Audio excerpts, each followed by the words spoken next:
Hey, it's B-Rad Celebrity Hairstylist here, your host of the Hairstylist Empowerment Podcast, a platform that allows the voices of the beauty industry to empower with the spoken word. Thank you for joining us on today's show. We're just voted into the #2 spot for the top 5 and top 10 best Canadian celebrity podcast, #2 in the top 25, top 25. So must listen to Hairstylist Podcast 2024. We're currently over 64,000 thanks to you, and on over 50 plus podcast platforms, including Amazon Music, Audible, and Spotify.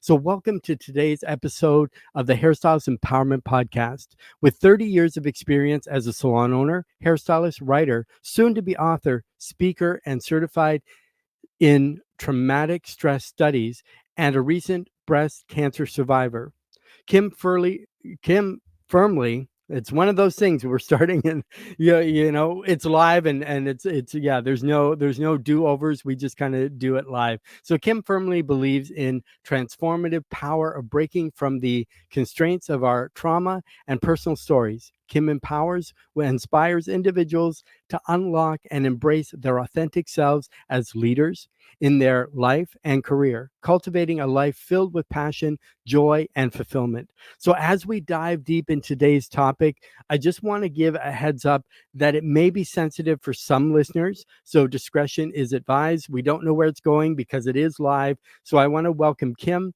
to the Hairstylist Empowerment Podcast. So, we'll bring her up onto stage here. So, welcome, Hi, Kim. hi, I'm, Brad. I'm so excited you're here. It's like I'm already fumbling my words and we're already starting. So, I'm excited to be here. it's real. So, um, can you please introduce yourself and kind of give the audience a little bit about your background? My name is Kim Russell. I have been in the beauty industry for almost 40 years, which makes me sound really old. I was a commissioned salon owner for 30 years. I am an adoptee. I was in the foster care system, breast cancer survivor. I mean, there's so much more in the middle too, but I'm sure we'll cover all of that. Yeah, we're gonna dive deep today. So we're gonna give you some of the hard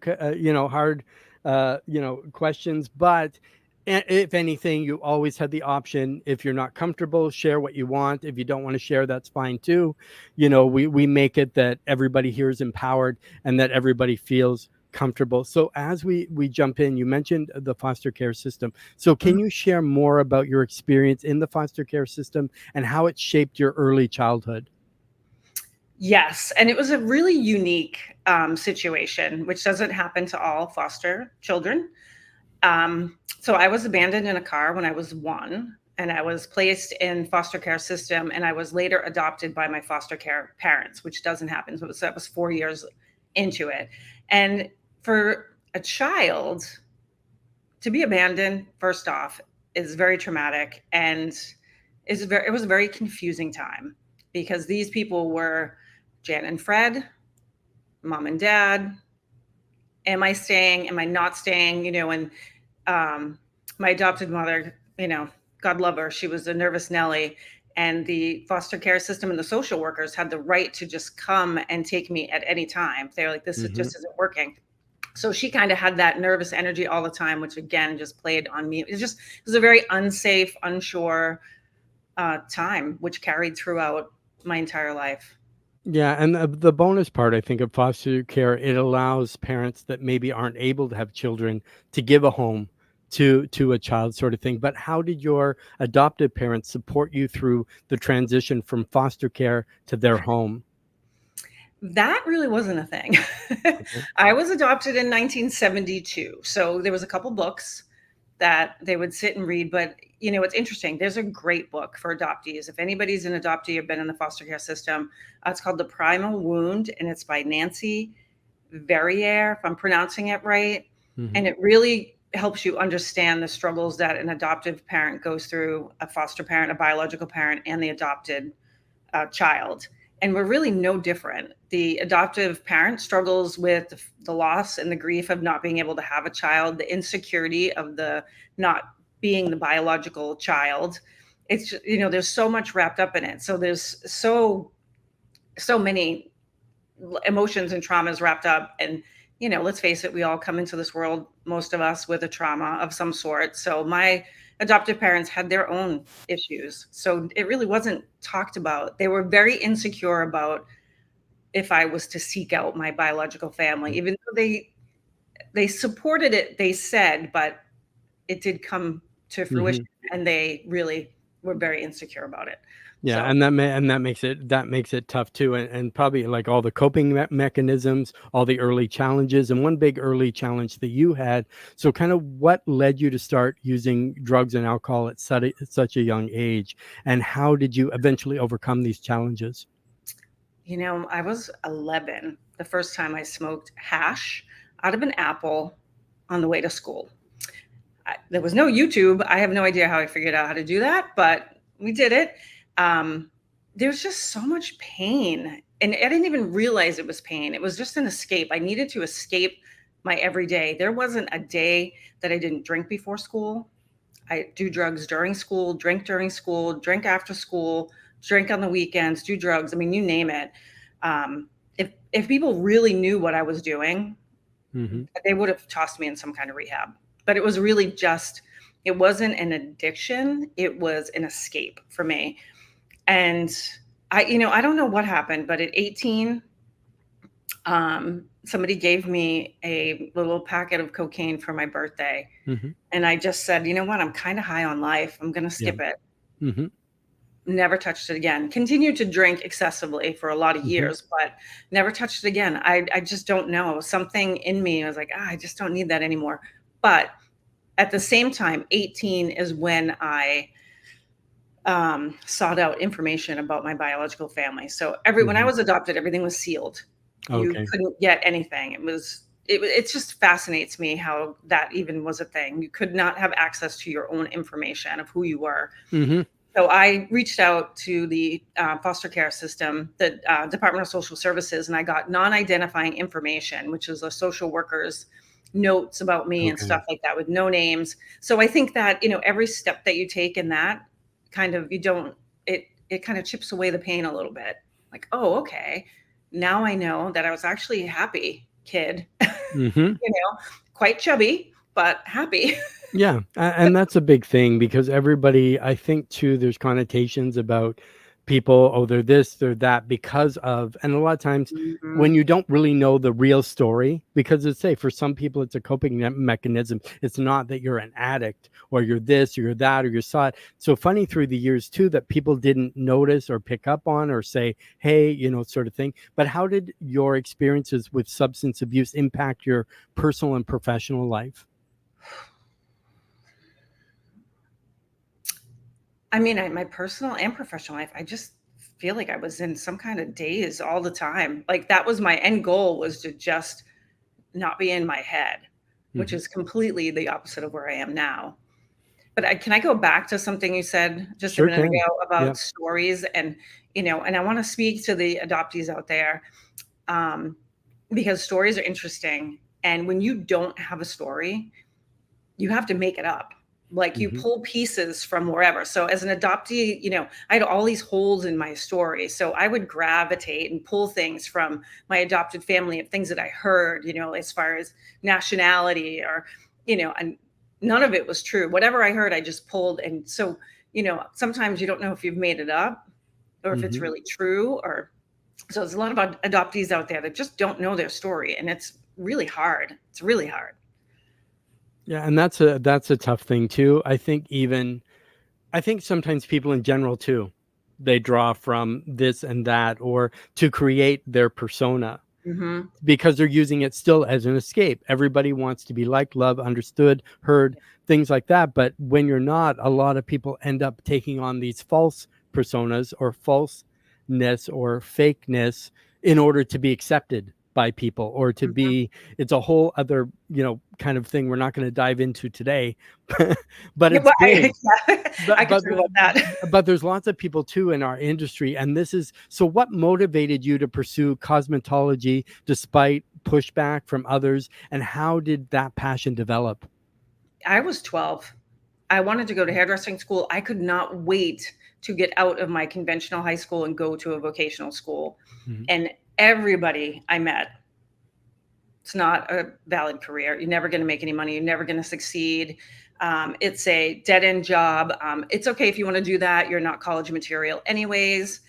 You can find a nice guy that will support you. So that will be a good career for you. I mean, I heard it all.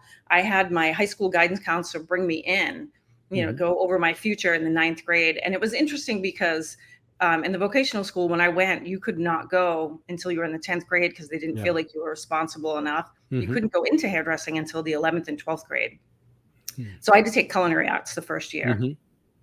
I failed that, but that's another story. So this guidance counselor pulled me in and he said, what do you want to do? And I said, I'm going to be a hairdresser. I can't wait to go to vocational school next year. And he said, oh, no, absolutely not. You're going to stay here and you're going to take secretarial and accounting courses. And mind you, I was the kind of kid that I was bouncing around all the time. I never sat still, and they would have probably labeled it something these days, but there was no way I was taking secretarial and accounting courses. And thankfully, my adoptive parents were very blue collar. And he even brought them in to tell them, no way was I going to a vocational school, because that was the school, that was the place you went to right before jail. That's how it was considered back in the day. Okay. And my parents supported it 100%. And they said, if she has a trade, good, we don't have to worry about her. That was kind of their thought process. And I went, and still everybody, you're never going to make any money. I owned my salon for 6 years, and I was at a bridal shower, and I'll never forget it. And this girl sat next to me and she said, what do you do? And I said, I'm a hairdresser. And I always felt that I was a hairdresser first and a salon owner second. The salon was just a means for me to help other vocational students. Yes. And she looked at me and she said, is that all you do? As a matter of fact, it is. Yeah. It is all I do. And that's a big, like with that subject of, because a lot of people think in hair, and I think for me, as far as I remember, like from the 50s, if you couldn't get a real job, that's what you did. If you had no skills, you'd be a hairdresser, because it doesn't take any talent. Right. Little do they know that, what I mean? We have probably more skills than some of other licensed trades and things like that. But we can jump back a little bit. You might have already answered this, but can you recount the story of your cosmetology teacher and your father's intervention, and how did it influence your journey? Well, my cosmetology teacher, first off, she was a beast, if I can say. She was tough as nails. I was class clown. I was deemed class clown in senior year. So I had a lot of fun in school, and she just couldn't take it. She couldn't take it. And she called my father junior year, the end of junior year, and said, she has to go back where she came from. She needs to go back to her regular high school. She's never going to be a hairdresser. She's never going to make it. And my father begged her. He was like, oh my gosh, like, what am I going to do with her? And he's like, please, she'll mature over the summer. Just give her another chance. And I came back senior year, and she just hung her head and was like, oh, what did I do? She passed away shortly after I graduated, but she would be quite fascinated. Oh, right, wow. Now. Where you are now and what you've done with everything and that sort of thing. Yeah. Because when I started school, like we could start at 16. So they allowed, and we also had it in high school as well. We had cosmetology in high school, that sort of thing. I graduated in the top of my class, in the class ahead of mine, because I hated school, so I didn't miss any days. I did all the extracurricular time I could, because I figured I might as well be out working in a salon being paid than being stuck in school. Because as long as your tests are all done, your things are all done, there's nothing really, as long as your hours are put in, there's nothing really holding you back. So and it's funny because I was graduating before people that started before me, and they're kind of looking, and it's like, well, because they also said, oh, I'm sick today, I don't feel like coming into school. Well, the thing is, that's how you get through it. You just push yourself in, you go through it, you do it. And the same, and when I went to school, I was the only guy in school. So of course, you build very quickly when you're a male in school. So that sort of thing. And I was lucky enough that my school, they taught, we learned not only hair, but we also learned full aesthetics as well.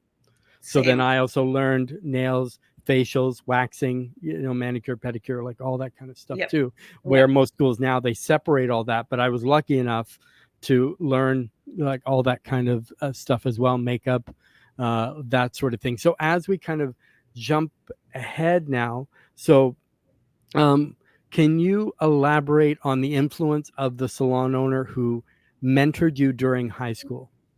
Absolutely. She is the absolute very reason why I ran my salon the way that I did. And it was, gosh, I started working for her probably 1984. I was, might have been 83, no, 84. And I was paid, I think it was $1.75 an hour. Mm. And when I graduated high school, I got a raise. So I think it was 2.25 an hour. And I'm Mhm. sure everybody right now is going, oh, it wasn't even minimum wage back in the day, but Yeah. the education I got from her was priceless. Mhm. I did everything for her. I worked my butt off. I was an assistant. There was 4 hairstylists there. I assisted them all, but mostly her. Back in the day, I rolled her perms for her. Mhm. I did her sets. I blew dry for her. I pulled the hair through caps for her, applied her colors. The only thing I didn't do for her was cut. And everything I did, she would always ask me why. She would mix a color, bring me back, and she'd say, "What would you do?" And I'd say, "This. Why would you do that? Because of this. Well, why would you use that? Because of this." So it Mhm. really made me think about what I was doing. And she taught me kind of like how to make a living, Mhm. really, and to have help and to have assistance, which, I started very early on in my salon ownership. And the education I got from her was just priceless. Like what she gave me, her time, her knowledge was just priceless. I mean, she shaped me really into the hairdresser and salon owner that I am today. And that's really what salon owners should be. They should be mentors. So if you're Yeah. going to take somebody on, if you're going to take an assistant on, an apprentice on, somebody who's just shampooing on the weekends, you really need to mold and shape them. You can't just say sinks are there, towels are there, colors there, and then you're left on your own and then expect they're going to survive. You really need to have a program sort of thing. And especially too, you're like myself that kind of opened a salon very early. And so, what were your challenges and triumphs of opening your first salon at 25? And how did you navigate the departure of your partners? Who? Let's say, so I started in 1993, 25 Hmm. years old. I had Hmm. 2 other partners. One was older and she just decided she wanted to just help us get going. She knew she was Hmm. only going to be in it for a year. And the other one, I thought we were going to stay partners, but we had talked about, whether she was going to start a family or not, and she wasn't. And then she decided to. So then she left, and it was really ugly, which Hmm. is a shame, honestly. So one of my biggest challenges at that age was communication, Hmm. even understanding that my story, my childhood, my trauma was getting in the way of all of that. One of my favorite stories about owning a salon at a younger age is like I was such a control freak that Mm. I would not let anybody dust the shelves because they just wouldn't put things back the way I did. Okay. And Yeah. as years went on, I was, are you crazy? Like you could move them. Hmm. Once I Exactly. learned more about myself, I was like, don't touch that. Don't move that. It was crazy. But so communication was a huge obstacle for me. Confrontation, uh, letting people go as far as my abandonment issues, just ending things when they needed to end. Hmm. I carried things for way longer than they needed to. Yeah, and I think that's what it is too. Like even as say with the dusting of the shelves, it seems such like a little thing, but in retrospect, it probably that's a way that you could have control of your life.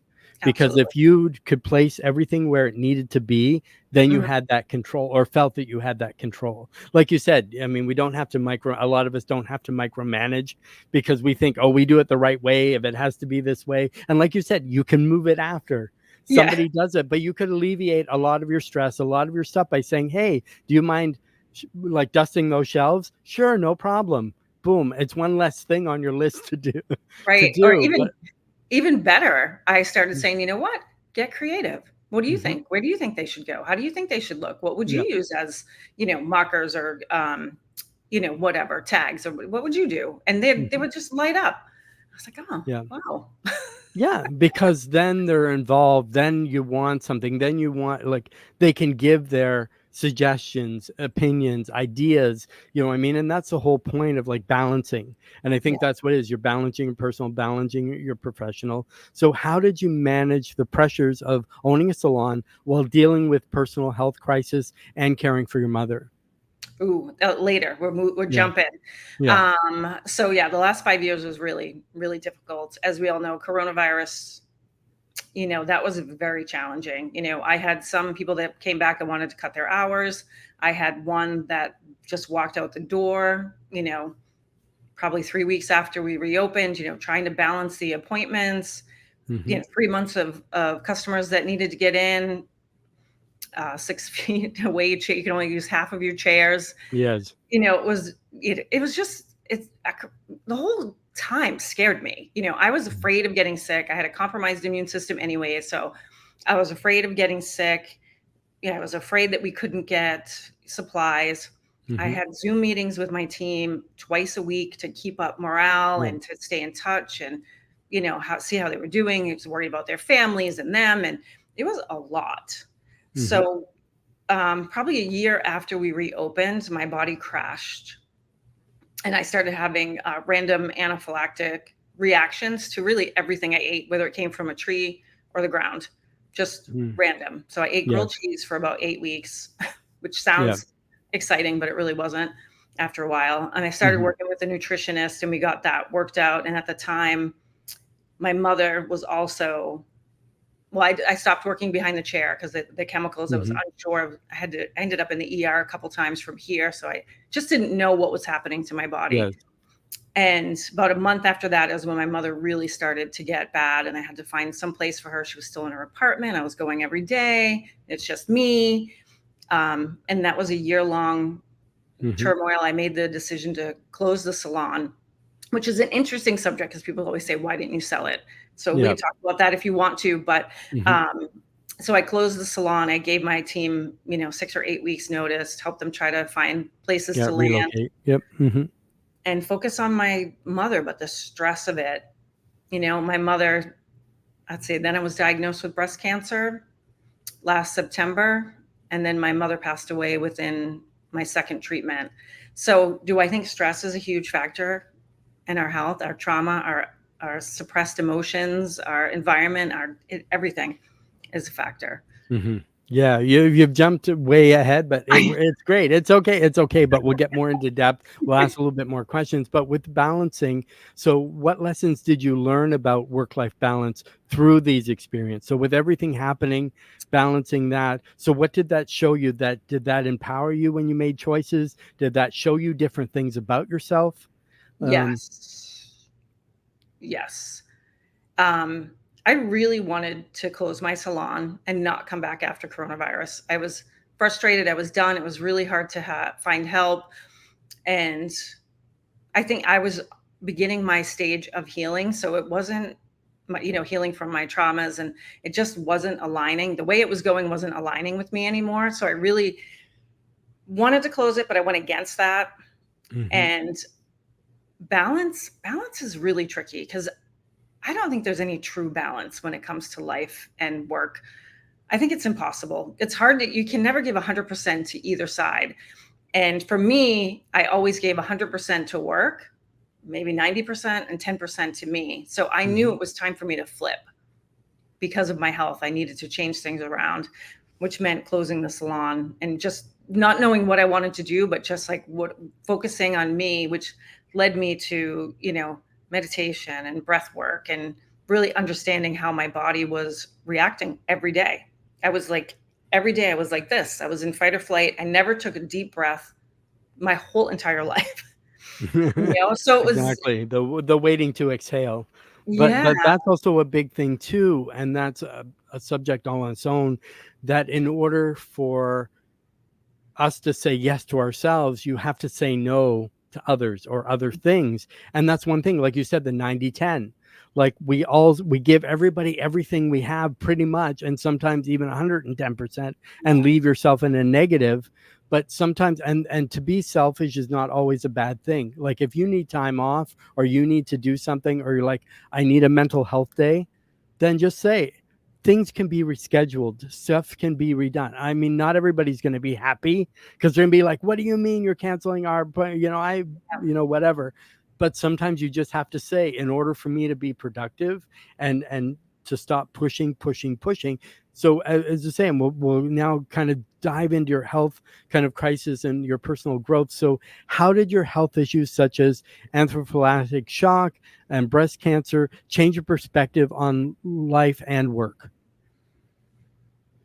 The allergy stuff that came up just put an immense amount of fear in me. I was afraid to leave my house because a lot of the anaphylactic responses were from scents. Garlic was a big one. Um, that was really the biggest one. And then I was having it here at the salon, so I didn't really know what it was. So there was an immense amount of fear. And then, to get back to the 90-10 thing, as part of my trauma was to be a chronic people pleaser. So everybody came first. Yes. I didn't even make it on the list. My customers came first. I would never reschedule them because I would never disrupt their schedule, but it was okay to disrupt mine. I would never disrupt my team, but it was okay if I disrupted. It was just, of course, if you talk to them, they might have a different story, but so anyways, I forgot the question. Yeah, again. but that's fully relatable too, because for a lot of us, we've all done that. I bent over backwards for people, came in early, stayed late, came in on my day off, worked my birthday. And as soon as you can't do it once, they go off to someone else. So they really don't. And canceling last minute is a whole other subject, because people don't realize when they cancel last minute how that financially impacts the service provider, plus also adds traumatic kind of stress as well. Because if you're saying, okay, this is what I have, these are my thing, I'm guaranteeing that this person who made the commitment to their appointment, they're going to come. Yes, stuff happens, but people that constantly, change their minds all the time, constantly cancel last minute, you have to expect it as a service provider. You have to have boundaries and say, like, if this happens, here's what my protocols are. It's either you prepay your appointment, you put a deposit down, or if you don't come X amount of times, I'm sorry, I'm not the right stylist for you.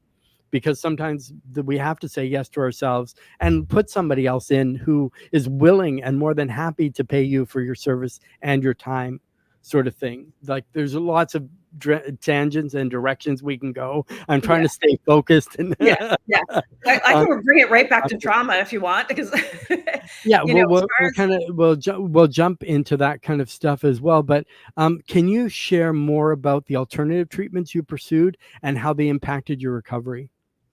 From the medical world, I didn't get any help in the allergy department. They continued to tell me that I did not have allergies and wanted me to just take Allegra 10 times a day and Benadryl 3 times a day or whatever, just be a zombie. So I actually found an acupuncturist that focused on allergies. Oh, wow. He retired very soon after I was finished, but that was the only thing that helped.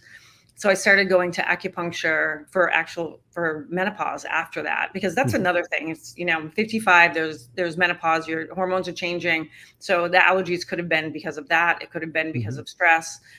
So I started going to acupuncture regularly, and then, when my mother got back, I just kind of put myself on the back burner again.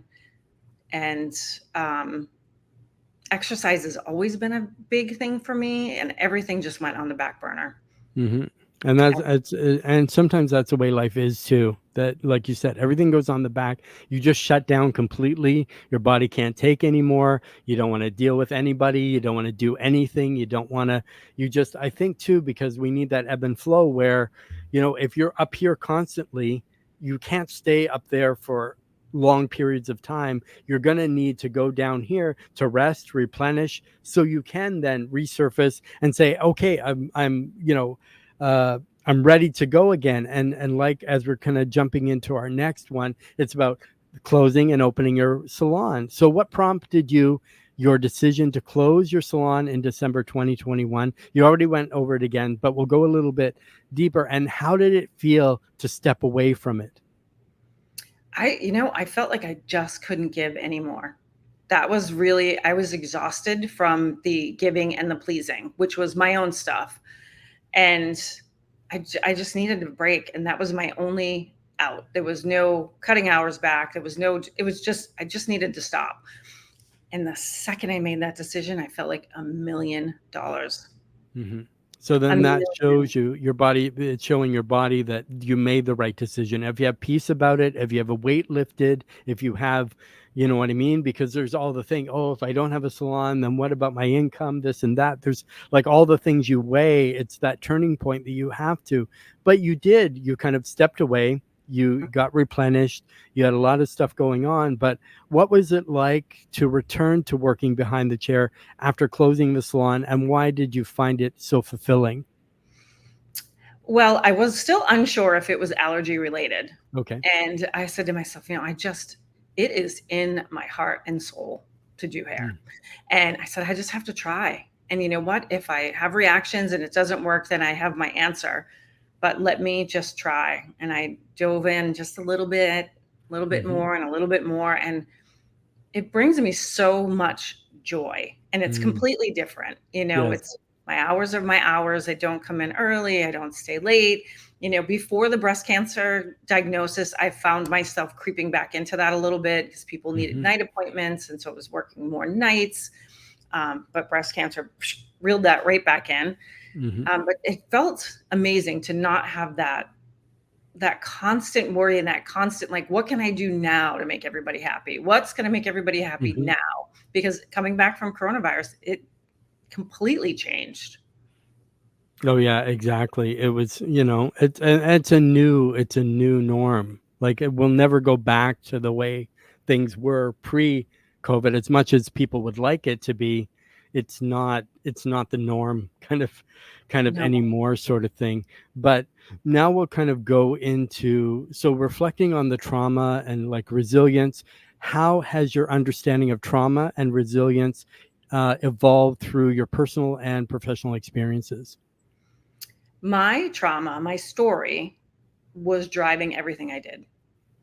Mm. Everything I did, from my successes to my failures. And to be successful, I was your classic salon owner, hairdresser, 14, 16 hours a day. I was up at 4 o'clock in the morning. That's when I went to the gym.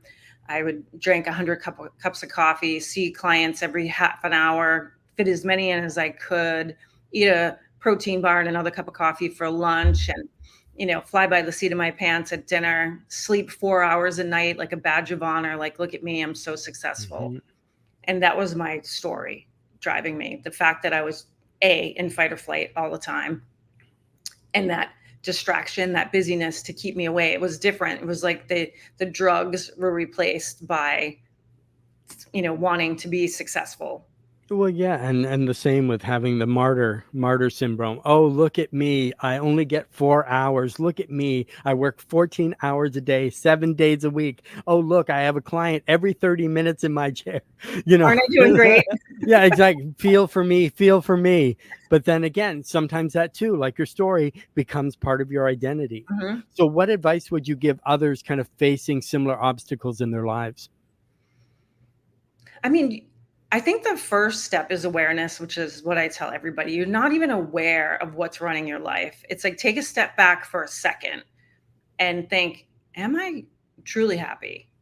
Mm. Which is a tough question, because you're going to Yeah. say, if you've had trauma, you probably say, yeah, this makes me really happy. I'm doing great things. So being aware of, like, even if just the little thing, like taking that client late or coming in early, and not wanting to do it, like feeling in yourself that you just don't want to do it. That's kind of my Mhm. sign that I tell people. If you're doing something, but inside you're like, oh, I don't Yeah. really want to do this, Mhm. don't do it. So just examine that a little bit and see where that takes you. And then try to just learn more about yourself and why you do what you're doing. And that's the start of it. And then before you know it, you're not that person. You're not your Mhm. story. That's the important part. I mean, I was my story. I was my trauma. And like, to go Mhm. back to what you said, there's so many people that are like, this is me. I am what I Mhm. am. This is Mhm. how, and that is so not true. But a So, lot of times too, they don't wanna change that because that's their identity. If you take that away, the woe is me, poor me, I'm a victim of life, circumstance, whatever. It's like they're, oh, I've been done wrong by people, Mhm. Yeah, whatever, the world. exactly. I mean, it happens in life, but you have to also know how to move on. But as I say, if you accept that, like, it's like, you could say, I have a headache, or it's my headache. So the thing is, it doesn't belong to you. It's something happening to you, but it doesn't belong to you unless you accept ownership for it. Like Mhm. you say, this is my story. No, it's a story that's happening, but it's your view and your perspective. It's this, you're the center of that universe. So of course everything is going on around you, but it doesn't necessarily mean that that is you. It's a part of you, but not 100% you, sort of thing. And relationships is a big thing. So can you discuss the importance of the key people who showed up in your life and Mm. how they influenced your journey? Yes. Yes. So the first one is my grandmother, who I didn't even know how much I loved her until she was gone. But she died when I was 18. She was the one and only person that loved me and could love me unconditionally when I was very hard to love. Hmm. Very hard. She was amazing. So that's the first one. Um, the second one I would have to say would be my first salon owner, Nancy. And then the third one, I would have to give props to my friend Daniel Mason Jones, because I would not even be sitting here without him telling me I needed to share my story. Hmm. It was time to share my story.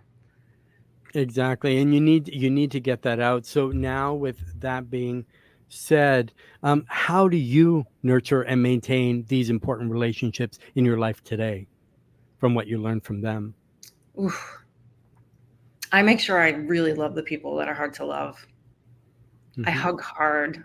You know, I, when you hug somebody, that is like the one time I can feel when people are keeping that distance Hmm. from you and they're protecting themselves. And I just make sure I hold on a little bit longer so that they know that it's a safe space. That's one of the things that's always been really important for me, even in my salon, was to create a safe space. Might not have been perfect, but it was Hmm. always a safe space. And um, so I make sure I tell people I love them Hmm. constantly. Um, Keep connections too. That's really important. Healing in community is so important, even though that's hard for somebody who has trauma when you want to isolate yourself. So Hmm. that's sometimes that's work, but I guess those would be the key. Yeah, and the hugging's a big thing, because you can hug people and you can tell when they're just there. Hmm. They're not in the moment. Hmm. They're either fake, or they're just a shell of a person. You can tell when they're depleted, there's nothing inside. Or you can tell when you've had a real hug. Like, Yeah. see, I think the biggest thing for people too is, I want to be loved unconditionally, but I'm going to keep testing you until you break. Mhm. Because they've been so traumatized by life, they don't trust anyone. So they figure, I want you to love me just for me, but I'm going to test you in every way I can to make sure that it's real. But then again, people can only take so much too. And then they'll say, okay, I'm kind of done. But there's always lessons and that sort of thing. So what are some of the key lessons you've learned about self-care and prioritizing your own needs? I have to be first. Mhm. I have to be first. There's nothing I can do for anybody if I don't take care of myself first. And I'm, getting over the final hump of this breast cancer, and I've never been such a priority as I am Mhm. right now. Sleeping and eating and, just making sure I have my routine, and I just don't want anything to get in the way of that. Yeah, and that's a big thing, because we're all on this, I don't say rat race, but we're all on this hamster wheel. And just, so you have to do this, you have to do this, you have to do this. But where does it get us in the end? You're always racing to be somewhere. You're always doing, like, and that's a thing. So in the end, what do you get? Like, really, you miss self-care, you miss relationships, you miss like a lot of that kind of stuff. You know what I mean? And say what you're doing now. I hope I'm not spilling the tea, but so hope. So how do you hope your story and upcoming book will inspire to help others? Even if they just take a nugget of information and just the book is basically about what I went through, but the lesson I learned from each and every time. Like even breast cancer, there is a lesson here for me. There is a lesson from being left in a car. There's a lesson from the struggles I had as an entrepreneur and salon owner. So everything is about, like, you can come out the other side. It's not going to take away your whole entire life. And your perspective is everything. I could easily have spent my life going, which, I did my early years. Like you said, the world, it did me wrong. But not only that, it was more like I was a discarded piece of trash is what I felt like. I felt as unworthy as you can possibly get. I was filled with shame, which shame is an absolute killer of a great life. And, there's just so much. So if you can get out of the book and just have an aha moment, like, oh my gosh, I had no idea that this piece of me was affecting this part of my life. And now I can take a different step. I call myself the airplane. What are they called? They're out in the runway with the little things. The things? They're guiding the plane. I know what you mean. Yeah. Yeah. So I'm the one I'm going to bring the plane in, and then when you read the book, you can go down and you can take another runway and figure out what it is you actually need to do to help you, which is different for everybody. What I've done and the things I do now is not going to be the same things for other people. Exactly. And like the words that you've been saying over this time have been incredible. And it's nice to have somebody that comes forth to say, hey, I felt less than. Hey, I feel this or I feel that. But you've never said I am a victim. That's one thing you've never said in this podcast. You said, I feel these things, but you didn't label yourself, which a lot of people like their identity to be. I'm a victim of this circumstance. No, you're a survivor. You're empowering people with your story. You're doing, lots of things because it's because I think a lot of us walk around feeling the same way. I feel less than. I'm not as good as that person. Comparison or shame. Brene Brown has a great thing on shame. If people want to listen to that, because those are one of those things that if you feel any of these things, that makes you feel worse. You know what I mean? But we're all people. We all have these same things. And the most put together people probably are a mess on the other side. You know what I mean? Because it's all a front. It's all a whatever. And you never really know people and what's really going on with people. And that's why, as I say, kindness, or if you look at my wall, you see I have a lot of inspirational posts. Plus I have a lot of nuggets of realism and truisms in there too, because let's say, like, this is how life really is. I think positive posts are great, but positive posts aren't going to put away or hide the stuff that's really going on. If you only think about positive stuff, your life will change. Yes, it will help, but denying truth is also can be a negative kind of as well. So as we look forward, what are your current goals and aspirations, both personally and professionally? Personally, I mean, I finished my book as first and foremost. It is almost 5 years in the making, this book. Wow. It's evolved so many times. I think people are sick of me talking about it at this point. It's like, just finish the book. And then I would like to speak on it. Last year I had the incredible experience to do workshops on trauma at the Pennsylvania Beauty Pros Expo, which was it just filled my soul. And it was just amazing to do. And I was so scared to put the word trauma in the title of the workshops, but you have to, it's what it is. So I'm hoping to do more of that, speak on the stuff in my book, continue behind the chair for probably 12 to 15 hours a week. It's amazing. I love it. Yeah, I think just kind of reinvent and kind of do now the way that you want to do it. Like you said, work the hours you want, enjoy the clients you like to have in your chair. So everything is a harmonious, peaceful experience for everyone going around. This kind of plays on the last question, but how do you plan to continue sharing your story and lessons you've learned with a wider audience? Well, one is like today, you're on the podcast. There's tons more shows coming up. Obviously, when your book comes out, you'll be on tour. And I'll say, I knew her when. Hopefully you can come. when you're on the bestseller list. And, but I think now trauma is not a word that probably if you put the word in trauma as a class, that class would fill up. because it's one of those things that still in 2024 people, you know what I mean? It's like there's stuff that we still deal with, and it's like, why aren't people over that yet? But it's like now that these things in mental health, especially in our profession or in people in general, now is getting more awareness. And if you have mental health, there's nothing wrong with you. There's nothing wrong, I think, with seeking a counselor, a therapist, any of that kind of stuff. Sometimes you just need somebody who's neutral, impartial, that you can just talk to.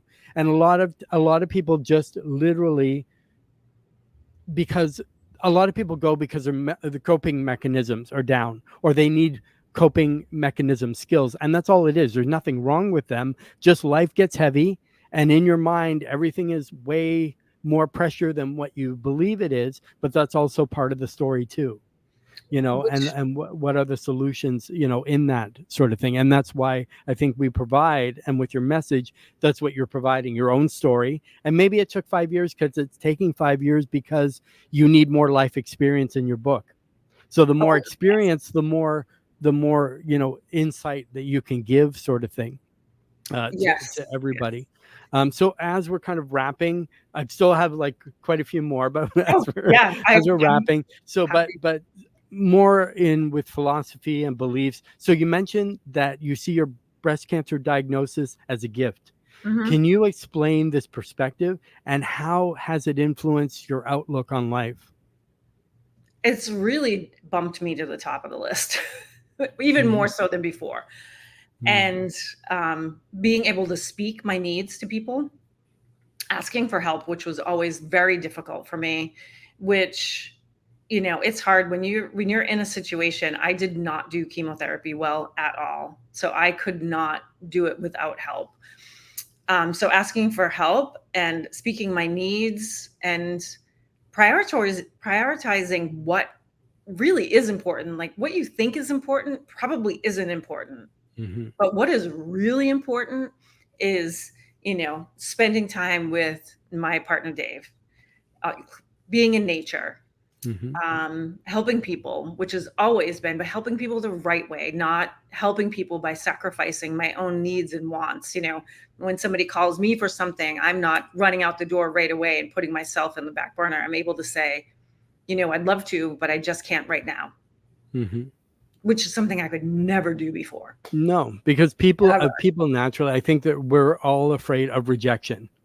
You know, even if people say, I don't care what that person says, I don't care what they think, I think there's a small part that kind of does. It depends on how much it affects you. But basically, that's it. It's what we believe are the most important factors in living and fulfilling an authentic life. If you watched any of my programs or my series, I always talk about being authentic in every situation, because we all have, like, a lot of people are different with their partner than they are with their spouse, and they are with their, you know, parents, and they are with there's different facets of us. You know what I mean? But and for some people, when those, because they're so vastly different, for some people, when they like collide, those worlds collide, because you're putting this persona out that's not really you, and then you're a different person at home. Then the people think you're outgoing, but then at home you're quiet homebody. And then when those so one thing I did see, I saw that you posted, so this wasn't on my list, but I'm kind of going to ask it anyway. What do you think about the word toxic? I hate it. I hate it. And it is like, all right. I feel like there's a gap right now between the newer salon owners, suite owners, and the older salon owners. There's just a huge gap. And the younger ones, and there's a lot of like coaches out there and stuff calling older salon owners toxic. I hate that word. I'm just going to say it again. And when I hear the word toxic, I hear that somebody is unhealed, unresolved trauma. I ran my salon by my trauma and my story. So would you consider me toxic at times? Yes, 100%, if that's what you're going to call me. But I think a kinder thing to do is to understand that everybody has a story, and we're all trying to figure it out. Some can't, some won't. And some, it's too deep and scary to even begin to. So I hate the word toxic. How many times can I say that? And I wish people would just be a little bit more understanding. And, Mm-hmm. to be in the beauty industry, as a 40 years for me, I mean, there was nothing out there for us. Mm-hmm. We had the credit card machines we had to, you can't see my The hands, but slide we thing. Yeah, thing, exactly. Yeah, you put the you know? card on the thing and you had to pull that thing across. We Yeah. did the 20% off coupon, Yeah. in the Mm-hmm. newspaper that maybe people brought back. You had no idea. Mm-hmm. We knocked on doors. I mean, there wasn't social media. There was no way for us to find business classes, Mm-hmm. and there wasn't any out there because, back then it still wasn't considered a real Yes. business. Mm-hmm. And the Salon Association, which is now PBA, offered their once a year business classes, I guess you could say, weekend. And I went every year, and it really stretched me financially, and it Mm-hmm. was really hard, but it gave me the understanding that, okay, we can do things different. I learned so much from that. Mm-hmm. But I think the newer salon owners, suite owners need to find some grace. And I think the older, not older in age, older salon owners need to find some grace. And Mm-hmm. I think we need to understand that we can learn so much from each other Yeah. And instead that's of using. the biggest thing to me, as you say, like, even if people are financially strapped, to me it's more about an investment in yourself. How can you grow by putting that investment? But I also believe too, like, saying that all older or people that are veterans in the industry, they're all toxic, Better word. is that's a A better word. general. That's a general. Not everyone is. Some owners are great. They're great Yep. mentors. Yep. They continue to teach. They do all that stuff. But I also too believe that some people are labeled toxic when they have boundaries. It's Oh, because people can't bully them.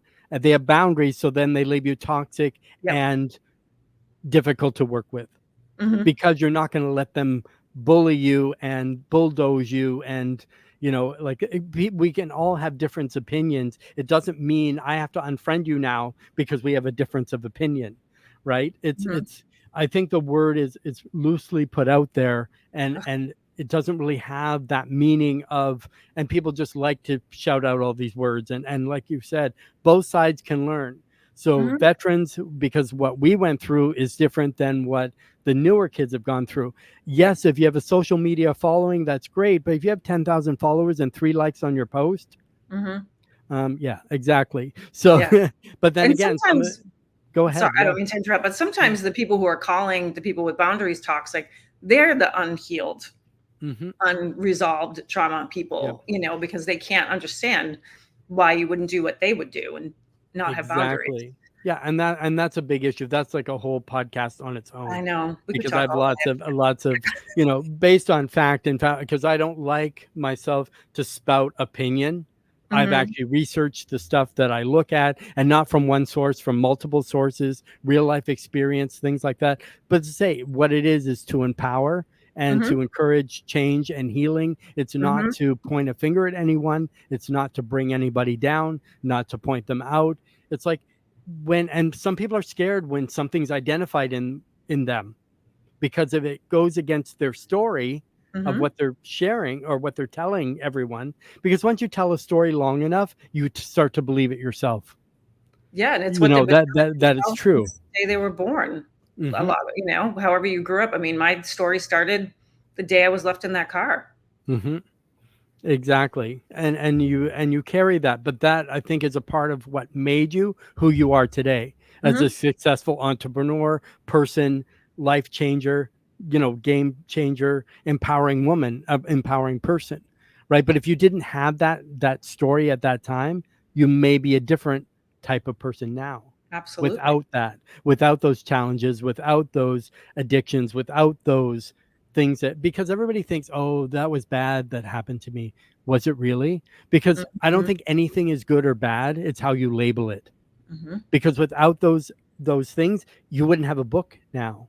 You Hmm. wouldn't have a story now. You wouldn't have a world tour now. You won't have all that's going to come from this, your Hmm. own biopic movie, all that kind of stuff that's could be in the future for you, and Hmm. everybody wanting you on their shows or on their things or at their events, or things like that, because there's more events popping up now. There's a big trend where a lot of people now are having a lot of these, like the PA show, in their Love own it. hometowns, that are all popping up from everywhere, and with like the Sovereign Stylist, who does amazing work to help people, that Mm-hmm. that she kind of shows people that are like, you know, mislabeled, misclassified, things like that, or just answering, because not every hair group you want to just see another hair picture, another hair picture, another hair picture. Sometimes you want real truths.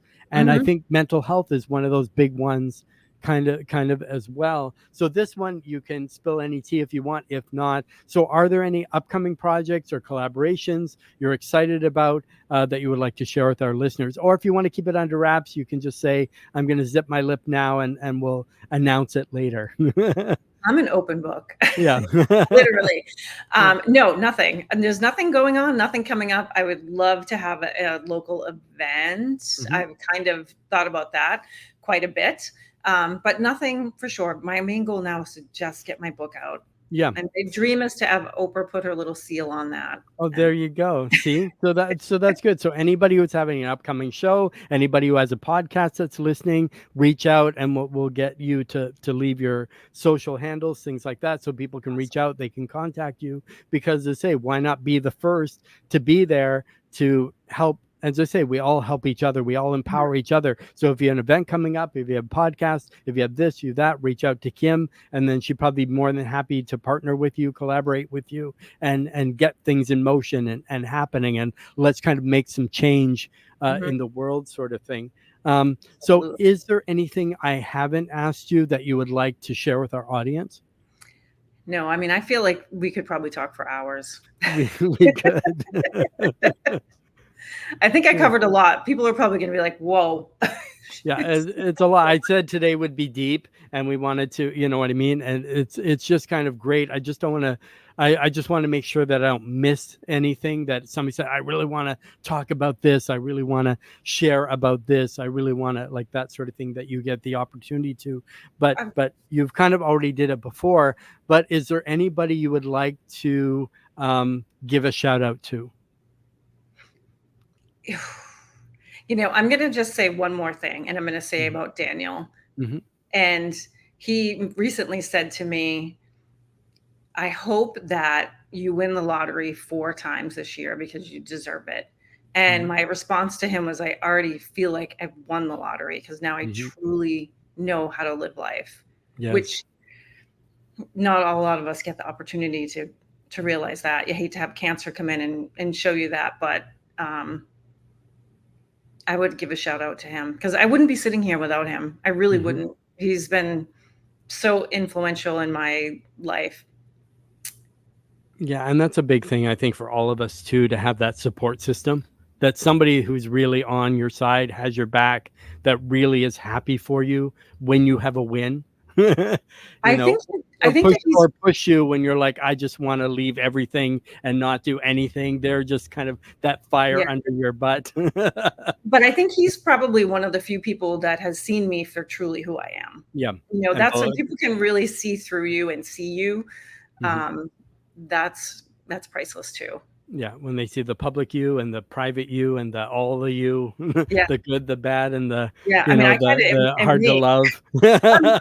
I'm just me now. So it's wherever you see me, this is what you're gonna see. That's what you're gonna get. Yeah, Yep, whether you like it or not. So yep, yep, yep. so I wanna say thank you for being on today's podcast. So where can people connect with you? So if they wanna find you on social media, they wanna connect with you, where's the best place to connect with you? I am everywhere. Instagram, Kim Russell Pro, Facebook, Kim Russell, TikTok, Kim Russell, my website, Kim Russell Pro. And I would encourage anybody to reach out to me if they have a question about their own world, that they Mhm, just are unsure if there's something impacting them and they just want to reach out and ask a question or know more. Just reach out. I'll answer mhm, everybody. You can get on my email list. You know, because of my cancer journey, I haven't done a lot of emails recently, but hoping to get mhm, back to that.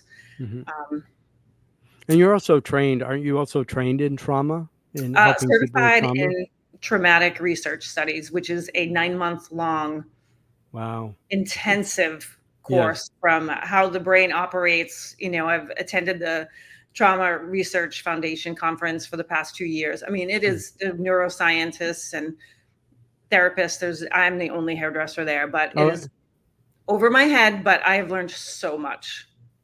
And So and I think that's what we need to do too, is challenge ourselves and take classes that I think every educator has value, and every educator has nuggets of gold. Every educator is, even if you go to a class and you learn one thing, I think it mhm. has value.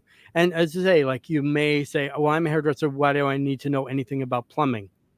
You never know You when do. you're able to fix your own basin, or you're able to whatever. Our business is business, regardless of what business you're in. I think all the principles apply to business across the board. How you create relationships, how you deal with people, how you do all that kind of stuff. So don't always put like somebody's other profession down, or say, I'm not going to take that class because it doesn't interest me, because I only want to learn about hair and that's all I need to know.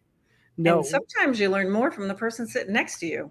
Like, don't exactly. discredit that either. I've learned more from a student sometimes that was sitting next to me in a class than I did in a class. Yeah, and just chatting, as I say, and those are the things that really carry you, are the relationship. So one last, and then we'll wrap up. So as we wrap up, what is a nugget of gold you would like to leave our audience? It could be anything, about anything. Yeah. Don't be afraid of change. I mean, change is inevitable.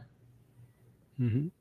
You just Yeah. and it's okay. It's okay to fight it. It's okay to not want it. It's okay, but change is great. Well, yeah, and change is always constant. I Yeah. mean, it's always going to keep happening, whether you, and that's the thing. I think they're saying too, the more you resist it, the more it's going to come until you Mhm. embrace it. Right. And be patient. Be patient with yourself and give yourself grace, because most of what happened or whatever your story is, it's not your fault. Exactly, exactly. I don't want to go, but we've been over an hour already, and I'm sure everybody's been enjoying the show. But I want to say thank you, Kim, for being on today's show. We'll certainly have you back. We do have some things bubbling, which we're not Mhm. going to announce yet, but we do have some things happening that I think people are going to be really excited about. So I also want to say today's episode is brought to you by Beauty Industry Cruises. Powerful education and beautiful destinations. So there's new cruises from Miami, New York, Port Canaveral, Texas, Amsterdam, Athens, UK, Jacksonville, and we just added for 2026 a 14-day Hawaii from Long Island, Los Angeles. You can check them out at www.beautyindustrycruises.com, and also on Instagram and Facebook at Beauty Industry Cruises. So also, if you have an idea for for a show and would like to be a guest, you can email us at hairstylisempowermentpodcast@outlook.com, and I'll check that out. Or if you have any messages for Kim, you can message her directly. We'll make sure to put when this goes out, all her links, so you can connect with her, and then we'll uh, get all that set up. So remember to get up, dress up, show up wonderfully and powerfully, and I'll see you next time.